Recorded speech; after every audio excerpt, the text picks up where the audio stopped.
Эфирден алқар вақты студияда Рина Хасаншина. Районда волонтерларны тәбрикләделәр. Әлмәттә иң тапкыр һәм шаян команданы бүләкләделәр.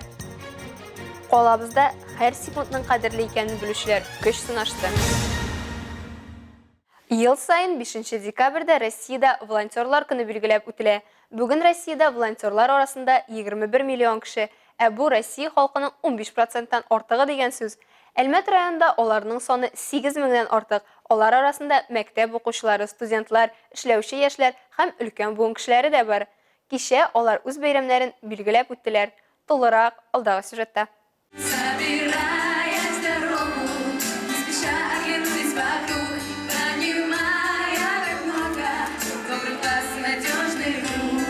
Россиядә волонтерлык хәрәкәтенең популярлыгы арта бара һәм аларның эшчәнлек түре тормышның күп өлкәләренә, мәдәнияткә, спортка, сәламәтлек саклауга, социаль өлкәгә, мәгариф, туризм, урбанистикага кагыла. Шәһәр һәм районның барлык волонтерларның хезмәттәшлеге һәм эшен координацияләү өчен Әлмәттә менә инде 2 ел дәвамында Добрый Альметьевск волонтерлар штабы эшли. Волонтерство — это не сколько профессия, это состояние души, это некое ресурсное состояние, как сейчас модно говорить, которому можно быть приверженным, наверное, всю свою жизнь. Экологик юнәлеш проектларында шулай ук ярдәмчеләр бар. Ел саен эко-волонтерлар саны арта. Шәһәрнең даими вакыйгалары, өмәләр, ишегалларында агач утырту, икенчел чимал җыю акцияләре, шәһәрдәге ярларны һәм сулыкларны чистарту һәм башкаларны иң яхшы итеп күрсәтә. Әлмәттә бу эшләрне будет чисто булачак хәрәкәте башкара. Ул инде 2 ел эшләп килә. Я вошел в 2017 году в эту сферу и ни разу не пожалел. Я стал более открытым, и у меня развились коммуникационные мои способности и так далее. То есть, помимо всяких коммуникационных способностей, просто знакомство с людьми. Олимпия һәм Паралимпия уеннарының волонтерлык проектларын үстерүнең иң мөһим этабы булды. Әлмәттә волонтерлар саны пандемия вакытында арта. Бу һәркем ярдәмгә мохтаҗ чорда Рифатта читтә кала алмый. Наверное, наша работа, она очень так тесно связана, да, со всем этим, и как-то все это принимается близко к сердцу, и хочется помочь в свое время людям, да, которые нуждались в нашей очень сильной помощи. Это в 2020 году. Сейчас только пришло время, что тоже нужна наша помощь, и поэтому, наверное, как-то вот душа лежит тому, что помогать надо всем. Волонтерлар хәрәкәтенең актив үсешенә зур өлеш керткән өчен, шәһәрнең тормыш позициясе һәм иҗтимагый тормышында актив катнашу өчен волонтерлар Әлмәт муниципаль районы советы һәм башкарма комитетының рәхмәт хатлары белән бүләкләнде. Бердәм Россия ил күләмендә эшләүче бик зур оешма. Татарстанның һәр районында җәмәгать кабул итү бүлмәсе һәм партияның җирле бүлеге эшләп килә. Бердәм Россия партиясының туган көне уңаеннан Ознакай бүлегендә халыкны кабул итү узды. Тулырак Илмира Шәрифуллина сюжетында. Ознакай районында Бердәм Россия партиясе бүлеген муниципаль район башлыгы Марсель Шайдуллин җитәкли. Программаларыбыз бар, төрле конкурсларда катнашабыз. Үзебезнең партиябызның әгъзалары белән бик күп эшлибез. Төрле менә бу акциялар үткәрәбез. Иң мөһиме ул безнең шушы балалар бакчасына без инде уенчыклар, кирәк-яраклар бүләк итәбез яңа ел алдыннан. Ул инде безнең 10нчы ел бара шушы үзебезнең акциябыз.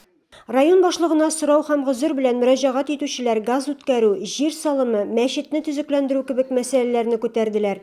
Җитәкче аларның һәр кайсын тыңлап, әлеге сорауларны тикшереп, тиз арада хәл ителәчәген белдерде. Күп тәшләнде һәм күп тә калды әле. Шуның белән ул безгә инде ярдәм итәбез диде, инде сүз бирде. Инде бүген менә тагы шул сорау белән килгән иде. Район башлыгы Марсель Зафаровичка ул инде Жанна Шагаров диде, әлхәмдүлилләһ, инде без инде ышанып калабыз. Бердәм Россия партиясының Ознакай бүлеге инде 10 ел дәвамында уңышлы эш алып бара.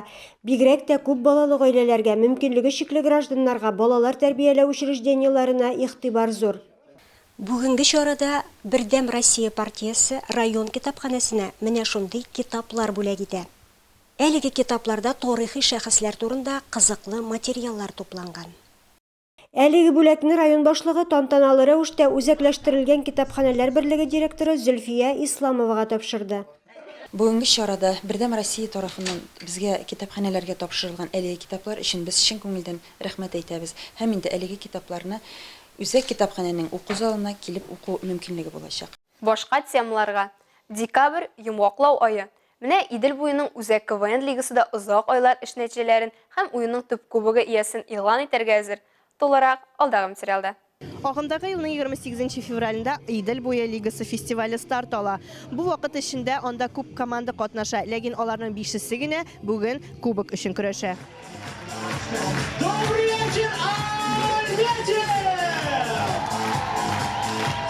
Un ай буена командалар уннан артык уен уйный. Зур Каракүз фестивалендә катнашырга өлгерә. Әле күптән түгел генә уенчылар бу турыда хыялланмаганда, чөнки күп команда бу лигада әле беренче тапкыр катнаша. Мәсәлән, Самарадан Уголок чудес командасы.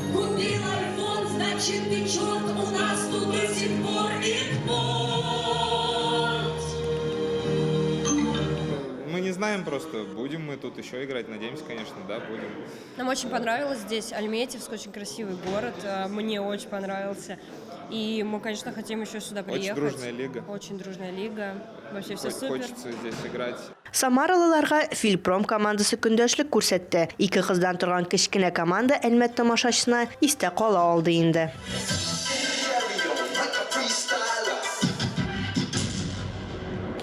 Когда мы в феврале приезжали на фестиваль, мы даже не думали, что пройдем до финала. Это, знаете, такая длинная дорога. Мы год готовились к этому. И все, на сцене будем кайфовать. 2 сәгатьлек уен 2 конкурстан торды. Бу традицион визитка һәм йолдызлы финал. Беренчесендә командалар ирекле темаларга шаярттылар.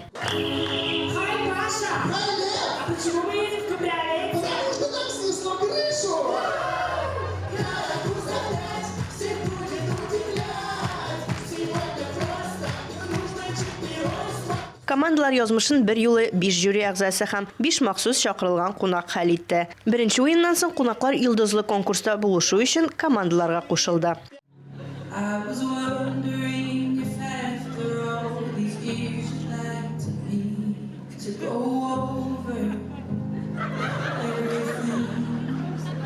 Уенның 3нче өлеше әлбәттә күптән көтелгән йомгаклау. 2 бәйге нәтиҗәләре буенча Әлмәттән Каракүз командасы Идел буе лигасының җиңүчесе булды.